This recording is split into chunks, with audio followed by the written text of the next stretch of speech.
Muy buenas noches, camaradas, amigos y amigas de la izquierda socialista. Mi nombre es Francisco Lugo y es un placer para mí estar el día de hoy con ustedes en esta transmisión en directo. Eh, Estamos en una coyuntura mundial sumamente especial, a la vez también que sumamente grave, porque las contradicciones del sistema capitalista se dejan ver por todos sus poros, mientras la pandemia del coronavirus, del COVID-19, pues pone, digamos, en jaque a los sistemas de salud socialista. Estamos de que el análisis revolucionario de esta situación por medio de la teoría del materialismo histórico, por medio de la teoría marxista, puede darnos muchas claves tanto para la comprensión como para la acción en los momentos en los que nos encontramos. Así es que mientras la pandemia continúa sujetándonos a esta cuarentena, nosotros nos estamos dando a la tarea de lanzar esta serie de videos, entre otras muchas actividades que estamos realizando, círculos de estudio que tenemos toda la semana por varios canales. Y bueno, el día de hoy me toca a mí hacer esta pequeña contribución, eh, pues con el tema del marxismo y el arte. Pues bien, esto es muy importante en general, toda la actividad que estamos realizando, porque bien decía Vladimir Ilich Ulyanov, mejor conocido como Lenin, que sin la teoría revolucionaria no es posible la práctica revolucionaria, y esto no es diferente en el terreno del arte. Sin embargo, pues hay, digamos, pues mucho terreno que abarcar cuando hablamos de la relación entre el marxismo y el arte, porque para empezar es difícil ponernos de acuerdo, por ejemplo, en alguna idea básica de cómo podría ser un arte revolucionario o qué tipo de arte es el que puede ser un arte revolucionario. A menudo, si pensamos en el arte revolucionario, eh, para bien o para mal, lo que viene a nuestra mente es la imagen del arte propagandístico que, digamos, se hizo eco por toda la Europa del Este durante el periodo estalinista y sus postrimerías. Es decir, un arte dedicado a la exaltación de los líderes políticos, además de a la idealización de la vida en estas sociedades que, si bien habían implementado la planificación de la economía, no podemos decir que fueran sociedades plenamente comunistas o socialistas, en la medida en la cual la democracia obrera estaba suprimida por, bueno, por la casta burocrática que dirigía a estas sociedades. Y este grupo burocrático que dirigía a las sociedades del este de Europa imprimía también su propio sello en el arte. Es decir, que lo que solemos conocer como el arte socialista, o que fue conocido con el nombre de el realismo socialista, pues en realidad, bueno, puede sí, claro, ser un arte a lo mejor caracterizado por un gran dominio técnico por parte de sus ejecutantes, pero no podemos decir lo mismo, digamos, de su contenido, que es un contenido acartonado, un contenido además, pues, digamos, débil en un sentido estético más, más complejo, porque la creatividad de los artistas en este periodo histórico del que estamos hablando, en el periodo de la Guerra Fría, en el campo oriental, en el campo de,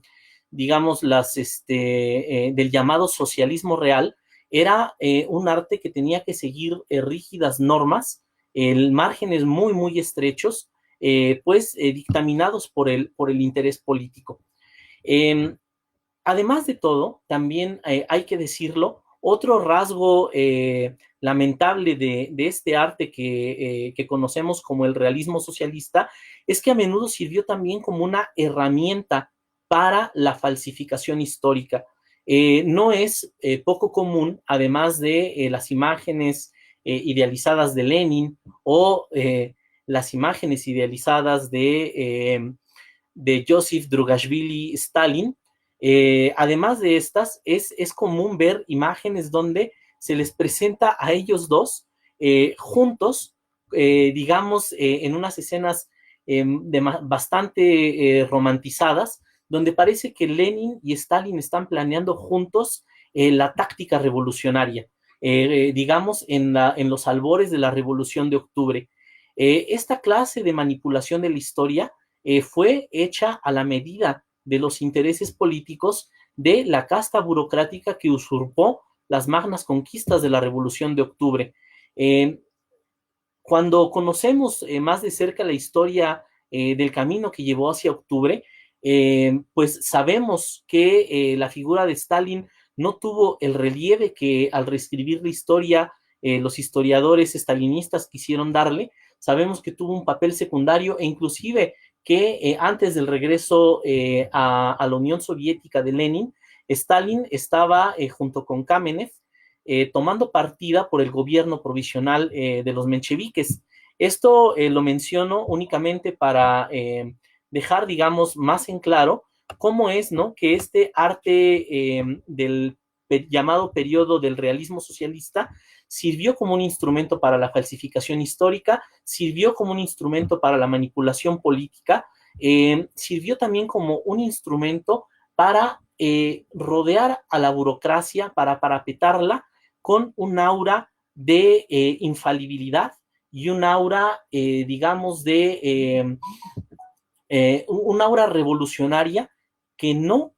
correspondía realmente a sus prácticas. Si algo podemos decir de esta burocracia stalinista, por el contrario, es que fueron los grandes planificadores de las derrotas revolucionarias en muchos lugares del mundo, en América Latina, en Asia, en Europa, etcétera. No tuvieron un papel revolucionario, no tuvieron un papel progresista, fueron un régimen usurpador y el arte del realismo socialista es la máscara de esta falsificación ideológica llevado a cabo por la burocracia. La pregunta es, entonces, ¿qué tipo de arte puede ser un arte revolucionario o cómo puede concebirse al arte desde la teoría marxista? Pues bien, para hablar, digamos, del lugar que tiene el arte en la teoría marxista, primero hay que aclarar que, eh, que Marx y Engels no hablaron del arte en una obra especializada, al modo, por ejemplo, de los filósofos idealistas. Todos los grandes filósofos dedicaron en alguna medida o en otra una parte de su obra, una parte de su creación intelectual al arte. Desde los tiempos de Platón, no pocos de sus diálogos estuvieron dedicados a la creación artística. No se diga, por ejemplo, ¿no?, de la crítica hegeliana, que dedicó una buena parte también, digamos, de su pensamiento a describir la relación del pensamiento y el arte. Asimismo también lo hizo Hegel. En cambio, Marx y Engels, que estaban envueltos en la lucha revolucionaria, que estaban envueltos en la planificación de la primera internacional, que estaban envueltos en la creación de una abundante literatura política, no dedicaron una obra en especial al arte. Sin embargo, esto no quiere decir que el arte no tuviera importancia para ellos. Realmente sería absurdo suponer algo semejante si tomamos en cuenta que ellos son herederos del método revolucionario de la dialéctica hegeliana, que extrajeron de esta dialéctica idealista su contenido revolucionario para aplicarla en el estudio de la vida social de las comunidades humanas, de su desarrollo histórico, y en esa medida, claro que el arte tiene para ellos una gran relevancia. Ahora,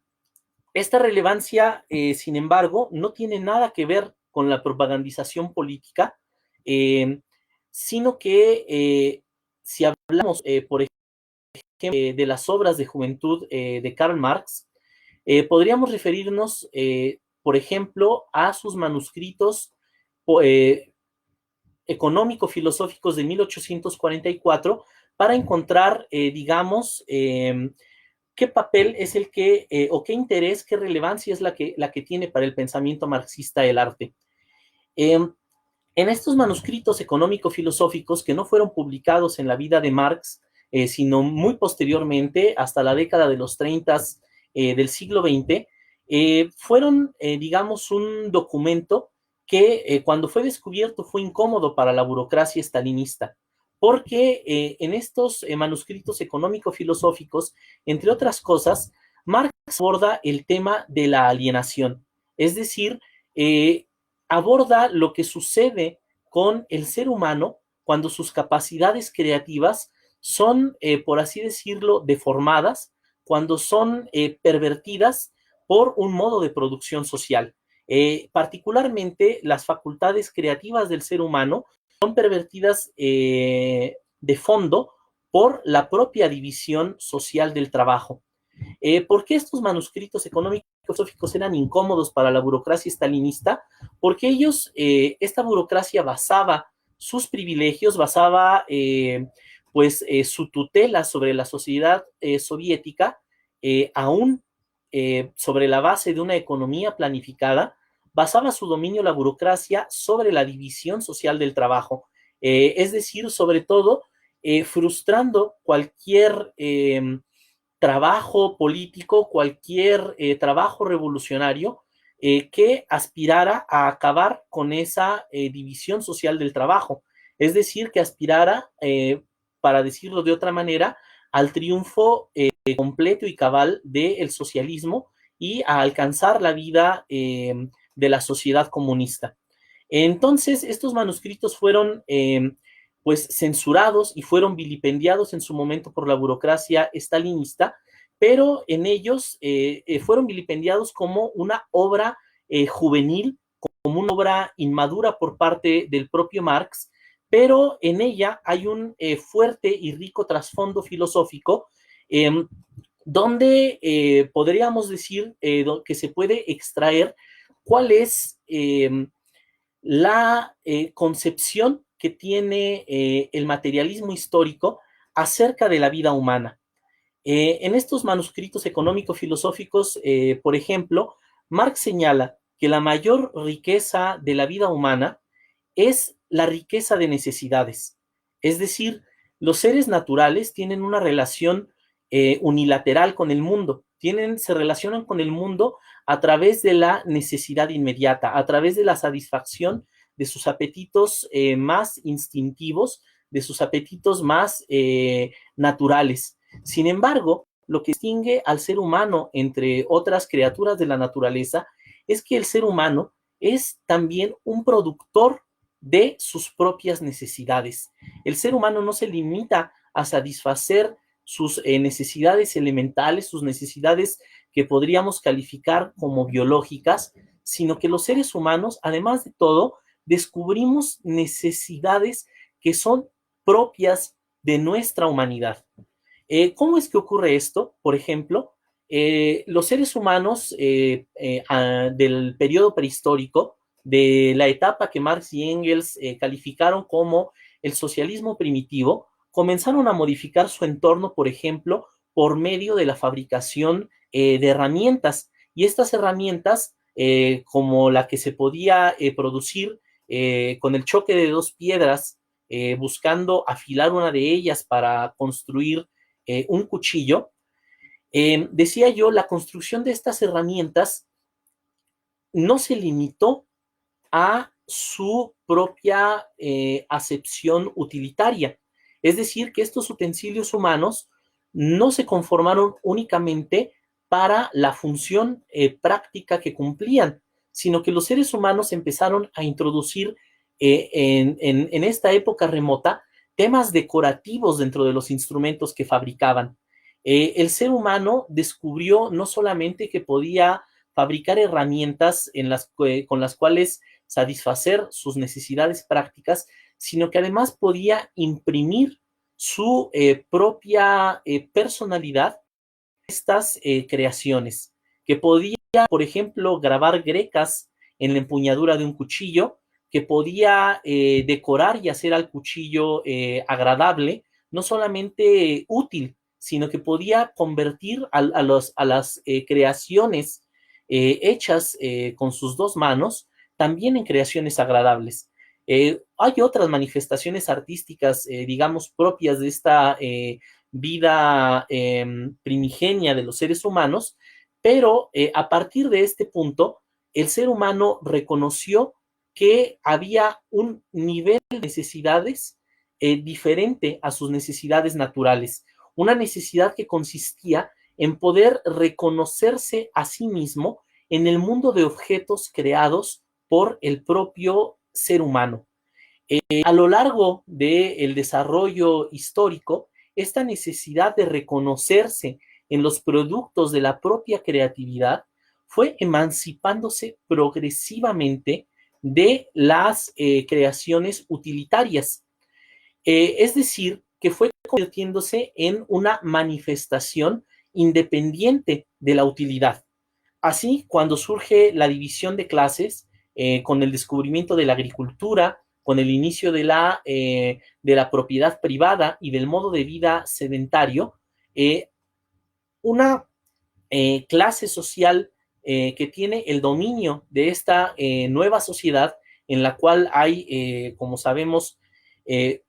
esclavos y amos, la clase social dominante también descubre con su nuevo dominio, basado en su propiedad de otros seres humanos, descubre también el ocio. Y con el ocio descubre que estas manifestaciones que tímidamente habían comenzado en el periodo prehistórico pueden convertirse en manifestaciones refinadas de su individualidad, en manifestaciones refinadas de su propia creatividad. Esto tiene de nueva cuenta, volviendo a los manuscritos económico-filosóficos de 1844, la particular importancia de a el ser humano, de revelar en la actividad productiva, una actividad productiva que no está ligada a la utilidad. El atractivo que tiene para este joven Marx el trabajo artístico es justamente la posibilidad de analizarlo, la posibilidad de comprenderlo justamente en la medida en la que también es una forma del trabajo. Es una forma del trabajo, sin embargo, que no está aprisionada por limitantes de la utilidad. Es una forma de trabajo que no está enajenada, que no está alienada. Es una forma de trabajo en la cual el ser humano manifiesta su fuerza creativa de manera nítida, de manera clara, sin las trabas que la división de clases y la división del trabajo someten a la productividad del ser humano. Es decir, que para Marx, en esta obra, que es en la que habla más abundantemente del trabajo artístico como trabajo, el trabajo artístico es algo así como una premonición de lo que puede convertirse la utilidad, la actividad productiva del ser humano, una vez que por medio de las luchas históricas, el ser humano logre quitarse esos atavismos, esos pesados grillos que son la sociedad de clases, que son la división social del trabajo.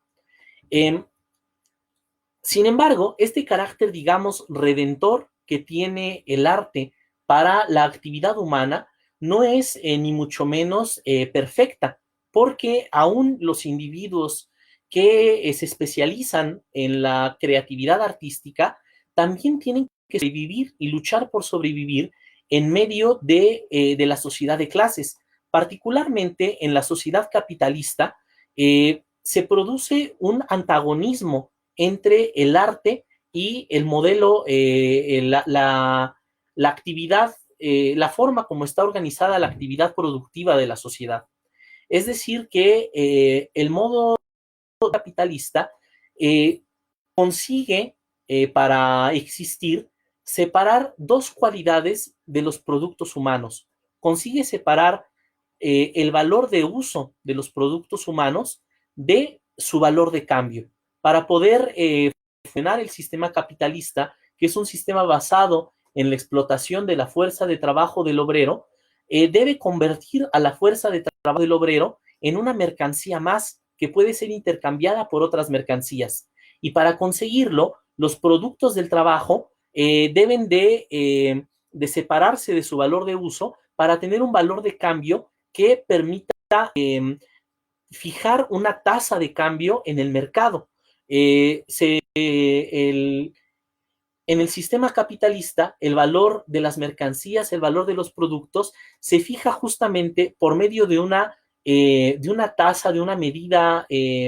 promedio del trabajo que está invertido en ellos. Ahora, ¿por qué esto supone un problema para los artistas? Porque el trabajo del creador artístico es un trabajo que no puede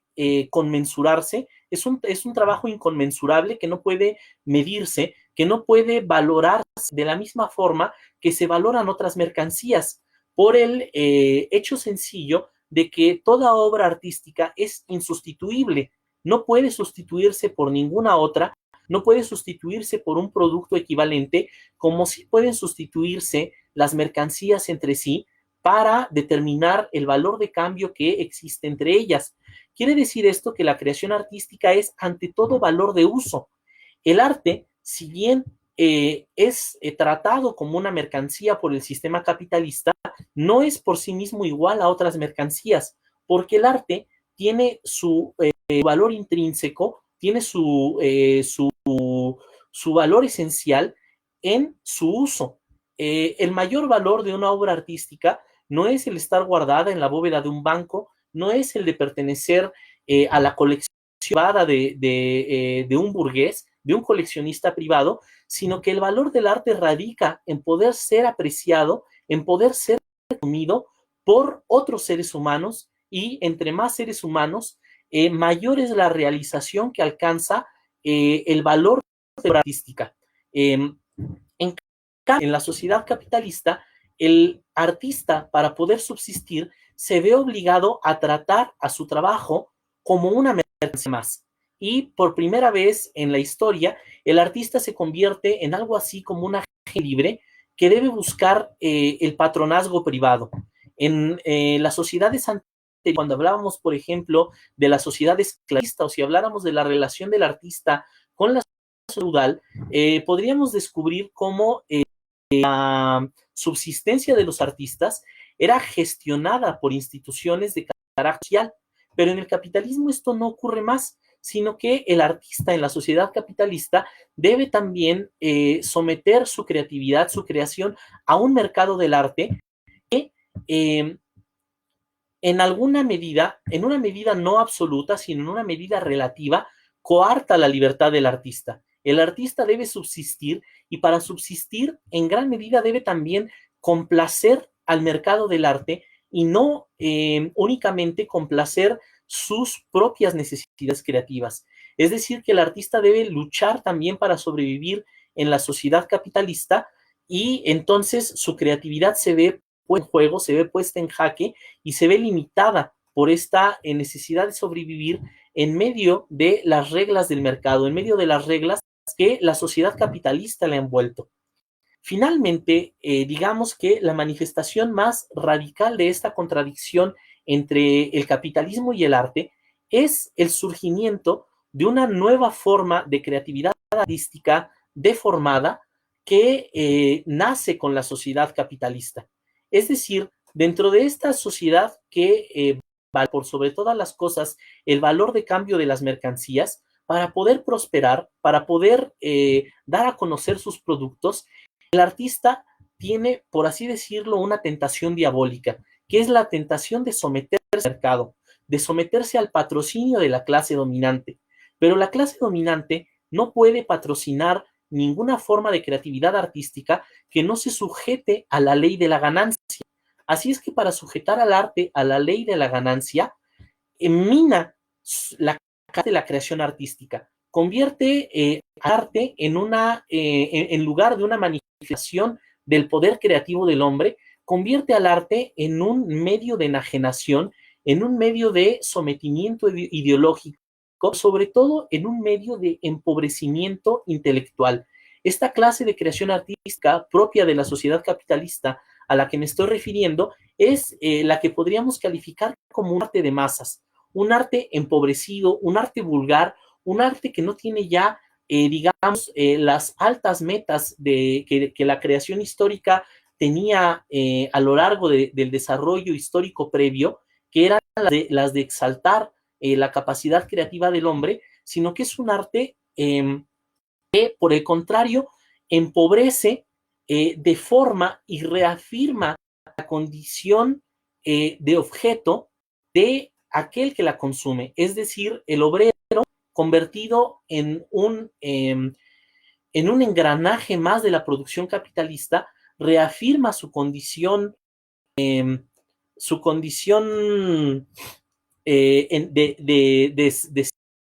ser enajenado por medio de esta creación que ha sacrificado en la calidad artística por satisfacer necesidades pedestres de sus consumidores. Pues bien,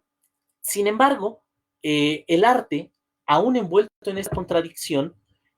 no puede dejar de estar en una lucha constante contra, digamos, los límites que el periodo histórico en el que se desarrolla le han impuesto. Los artistas, a pesar de todo ello, luchan y se rebelan en contra de estas limitantes, a menudo a la costa de grandes sacrificios. Es decir, que también en la sociedad capitalista existen, por ejemplo, los artistas que son los consentidos del mercado del arte, pero también simultáneamente hay una gran multitud de artistas que están bregando, que están luchando, no por alcanzar la cima, sino únicamente por poder seguir subsistiendo como artistas, por poder seguir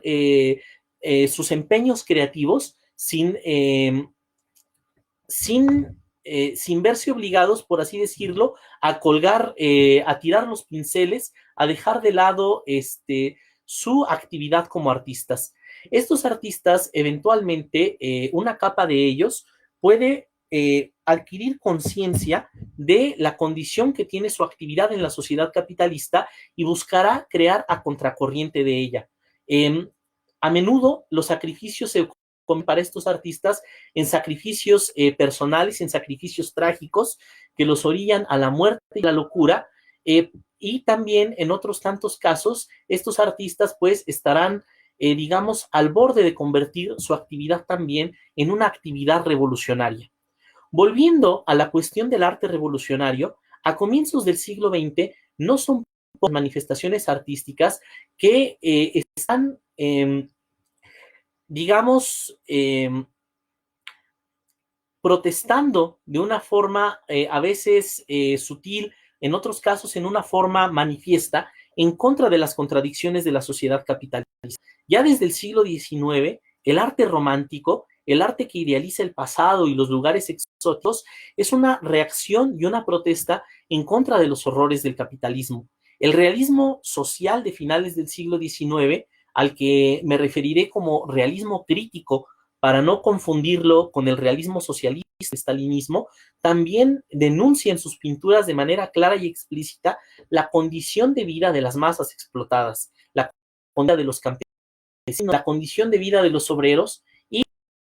y comienza el siglo XX y se va cirniendo sobre Europa la amenaza de la guerra imperialista, la amenaza de la Primera Guerra Mundial. Esta protesta de los artistas adquiere un carácter tanto más explícito, por ejemplo, en el arte del expresionismo, este arte que denuncia los horrores de la civilización burguesa de una forma cruda, de una forma que pone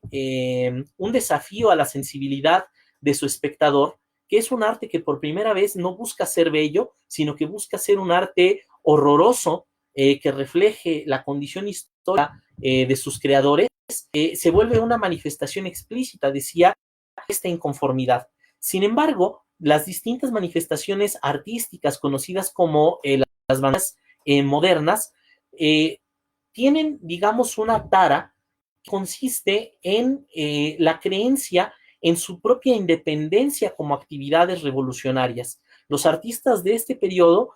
tienen la convicción de que pueden transformar a la sociedad exclusivamente por medio del arte. Sin embargo, cuando estalla la revolución socialista en Rusia, estos artistas que estaban tratando de transformar a la sociedad por medio del arte, de pronto encuentran que el pueblo revolucionario, particularmente en Rusia, da un salto muy por delante de sus ambiciones, da un salto muy por delante de su utopismo y comienza a transformar la sociedad al margen de la creación artística, y por el contrario, los artistas de la joven Unión Soviética en ese momento dan un salto al frente para colocarse a la par de la lucha revolucionaria de los trabajadores. En este periodo, las que podríamos decir que fueron las manifestaciones artísticamente revolucionarias y verdaderamente independientes de la Revolución Rusa, manifestaciones como el suprematismo, el soviético, el constructivismo, buscaron hermanarse con la revolución o convertirse en instrumentos de la revolución. Los soviéticos, por ejemplo, buscaron que su arte fuera un arte no solamente bello, sino ante todo un arte útil, un arte que sirviera para mejorar la vida de los trabajadores, un arte, por ejemplo, que se sirviera de la producción, de la masificación de la producción para llevar objetos de consumo bellos a manos de los trabajadores. En este sentido, el constructivismo soviético, por ejemplo, junto con la Bauhaus en Alemania, se convierte en uno de los grandes antecedentes de la disciplina del diseño moderno, al ligar la producción artística con la producción masiva de bienes útiles. Sin embargo, si hablamos de la Bauhaus, aún teniendo un programa revolucionario parecido al del constructivismo soviético, está limitada por la sociedad de mercado, porque debe competir con la producción del mercado capitalista, y sus posibilidades, su potencial como producción artística revolucionaria se ve también limitada por su contexto. Para poner un ejemplo, digamos, de la diferencia contextual que hay entre la Bauhaus en Alemania y el constructivismo soviético, podríamos referirnos a la clase de reconocimiento que las mujeres tenían en estos distintos contextos. Las mujeres en la Bauhaus fueron marginadas, por ejemplo, mientras que en el contexto de la revolución socialista, las mujeres fueron iguales a los hombres dentro de la corriente del constructivismo artístico, dentro de un contexto en el que la revolución socialista también había consagrado importantes derechos para todas las mujeres, no solamente para las mujeres artistas, sino también para las mujeres trabajadoras. El potencial transformador del arte vanguardista soviético es inmenso, es enorme, porque no marcha en oposición al régimen social en el que está envuelta, sino que trata de irse con el mismo, y tampoco es, digamos, oprimido por el gobierno soviético. Lejos de la imagen que tenemos de esta vigilancia estrecha que el estalinismo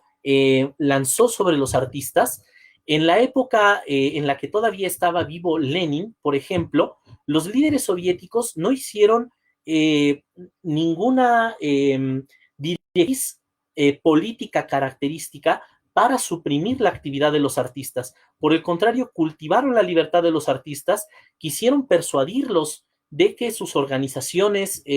revolucionarias e independientes se convirtieran también en instrumentos para acercar la cultura a las masas, pero en ninguna forma censuraron a estos artistas, aún a pesar de que los líderes bolcheviques pertenecían a una generación más vieja que no entendía las proposiciones estéticas, que no compartía las proposiciones estéticas de este arte vanguardista, sino que había cultivado su sensibilidad estética en un periodo anterior, periodo del realismo crítico. Los artistas, por su parte, por ejemplo, siguiendo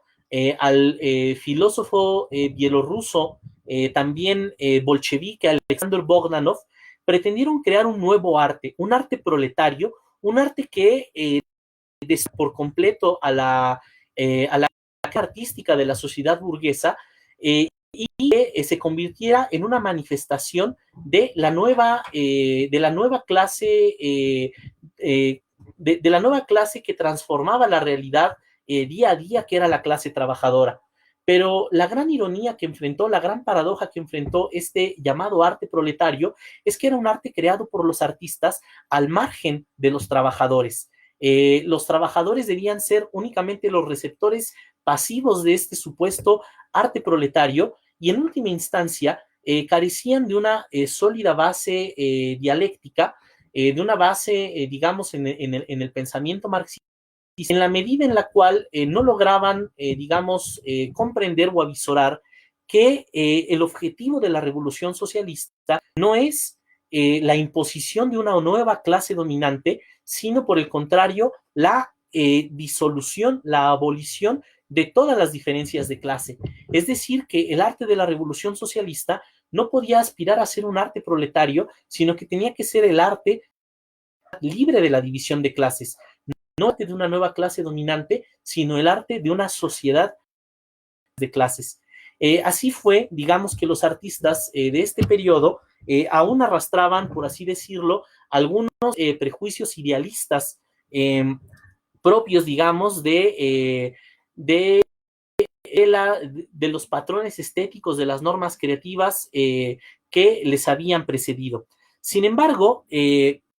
para hablar de cómo surgió el realismo socialista con el estalinismo, al morir Lenin, algunas de las directrices que Lenin ha fijado particularmente para la literatura política militante, es decir, para la literatura política creada en el seno del propio Partido Revolucionario, fueron mal interpretadas de una forma abusiva por los teóricos artísticos del mismo, particularmente Andrei Zdanov,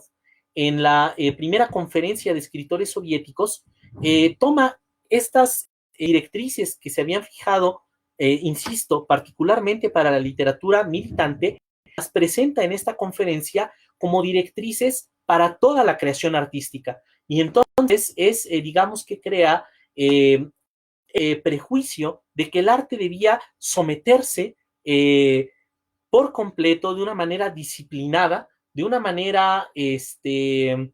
realmente utilitaria a los intereses políticos de la burocracia soviética. Y este fue el arte que fue conocido como arte revolucionario de la posteridad. Mientras tanto, para hablar del arte occidental, lo que ocurrió, el giro que tuvo el arte en Occidente tras la Segunda Guerra Mundial, fue un giro que fue completamente opuesto al del realismo socialista. Es decir, que el arte en Occidente lo que buscó fue, bajo las directrices de la sociedad burguesa, bajo sus directrices ideológicas, culturales, justamente buscó lo contrario, que fue despolitizarse por completo. Esta actitud fue la que privilegió al arte abstracto y al arte conceptual en Occidente y lo convirtió en el arte más favorecido por el mercado profesional, por el mercado que refleja,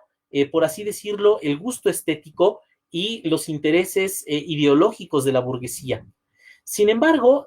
al mismo tiempo, este vuelco hacia el abstraccionismo, este vuelco hacia el conceptualismo, tenía también una dimensión política, porque lo que buscaba también era minar y atacar la base de práctica revolucionaria en el arte. Así, por ejemplo, el arte, digamos, de la Europa oriental fue satanizado por completo en Occidente y fue catalogado como un arte cómplice de la dictadura socialista, que nosotros sabemos era la dictadura burocrática, la dictadura de los burócratas, pero bueno, fue tachado, fue vilipendiado como un arte sometido ideológicamente, sometido políticamente, y sin embargo, este arte no era en realidad un arte diferente al arte de ningún otro periodo histórico. Es decir, es cierto, los artistas en Europa Oriental eran artistas sometidos por ciertas directrices políticas, pero esta es una característica, digamos, del arte de todo periodo en el cual la sociedad está dividida en clases. Los parámetros que el arte, que la crítica del arte occidental pretende fijar para estos artistas son parámetros que si se siguieran estrictamente, nos llevarían a descalificar, a echar por la borda al arte de todos los periodos históricos. Todo el arte de todo periodo histórico está fuertemente influenciado por el pensamiento del periodo en el que se desarrolla. Aquí viene otro aspecto, digamos, importante desde el punto de vista de la teoría marxista entre el arte y la ideología. El arte,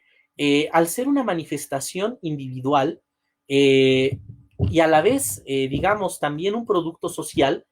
no puede reducirse a su dimensión ideológica. Es decir, que juzgar el arte a través de preceptos políticos es un error conceptual fundamental. No podemos exigir al arte que satisfaga nuestros propios criterios ideológicos. Las cualidades que le dan al arte su calidad artística son independientes de los criterios ideológicos bajo los cuales se forman. Ningún arte está exento de estar enraizado en su tiempo, de estar enraizado en su momento histórico, pero al mismo tiempo no puede reducirse conceptualmente a su condicionamiento histórico porque es producido por un ser creador individual que imprime su energía creativa en esta creación artística y así le da un valor que digamos está situado en un plano distinto a este valor político. En esta medida, si habláramos, por ejemplo, de este arte conceptual, de este arte abstracto que es el arte predilecto de los coleccionistas y los críticos de arte en la sociedad capitalista, también haríamos mal en censurarlo desde un punto de vista político. Es cierto que fue un arte también influenciado por sus condiciones históricas, un arte que se despolitizó en función de los intereses ideológicos de la sociedad capitalista, pero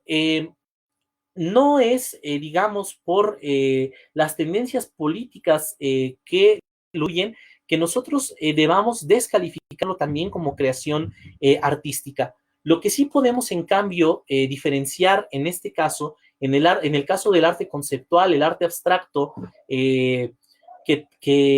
alcanzó la hegemonía del mercado del arte capitalista, podemos diferenciar la manera como es interpretado por los críticos de arte capitalistas de la práctica, debemos diferenciar esta crítica de la práctica creativa de sus artistas. Para la crítica de arte capitalista, este arte, el arte conceptual, lo que conocemos como el arte contemporáneo, es concebido como el fin de la historia del arte. Al ser un arte que se ha desprendido de su base material, un arte que trata sobre todo de las ideas, de los conceptos y de las relaciones sociales expresadas por medio suyo, los historiadores del arte occidentales han pretendido que este arte es un arte que no pertenece a ningún periodo histórico particular, sino que está por encima de cualquier periodo histórico, en la medida en la que sus artistas no están más sometidos a lo que ellos llaman el mito de la historia del arte. Los artistas contemporáneos pueden, digamos, crear, a decir de los críticos de arte burgueses, pueden llevar a cabo su creación artística al margen de la historia. Sin embargo, esta interpretación es absolutamente absurda. El arte no es una dimensión aparte de la sociedad que lo crea. El arte es, sí, una creación individual, pero al mismo tiempo una creación que está enraizada en el periodo artístico que la produce. Es decir, que en la medida en la que la sociedad tampoco es un ente estático, sino que la sociedad es un conjunto de relaciones que se transforman continuamente a través de sus contradicciones internas, a través de los antagonismos que ocurren en su seno, es un arte que, es una forma de creación, el arte, que tampoco puede permanecer sin transformarse. Finalmente, el horizonte de la transformación socialista de la sociedad es también el horizonte de la transformación del arte. En la medida en la que, por ejemplo, la, las, la clase trabajadora adquiera conciencia de su papel histórico como transformadora de la sociedad capitalista, como destructora de la sociedad de clases, también la creación artística se verá transformada por los profundos cambios sociales que esta transformación de el modo de producción social supondrá para la vida de los seres humanos. Por una parte, la primera gran aspiración que debe tener un arte revolucionario es, para empezar, la máxima difusión de la creatividad artística entre la sociedad. Si el capitalismo ha producido un arte de masas, un arte enajenante, un arte que somete, que empobrece intelectualmente a sus receptores, la primera gran misión histórica de la revolución socialista en el terreno del arte será, por una parte, la difusión de la herencia cultural de toda la humanidad, no la destrucción de esa herencia, como lo suponía la teoría del arte proletario, sino primero la más amplia difusión de esa herencia artística entre las capas más amplias de la sociedad, pero al mismo tiempo también el involucramiento de todos los seres humanos en la creación artística. Al desaparecer las limitantes de la sociedad de clases, también las masas trabajadoras podrán acceder a la reducción de la jornada de trabajo y con ello al ocio creativo, al desarrollo de sus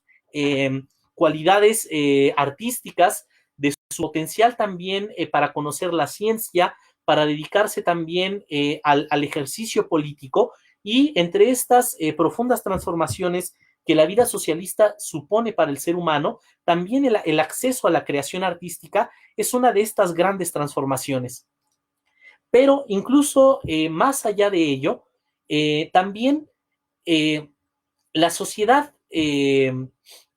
socialista tiene la meta, la aspiración de trascender finalmente la propia división social del trabajo. Eh, Tras el periodo del desmantelamiento revolucionario de los atavismos de la sociedad capitalista,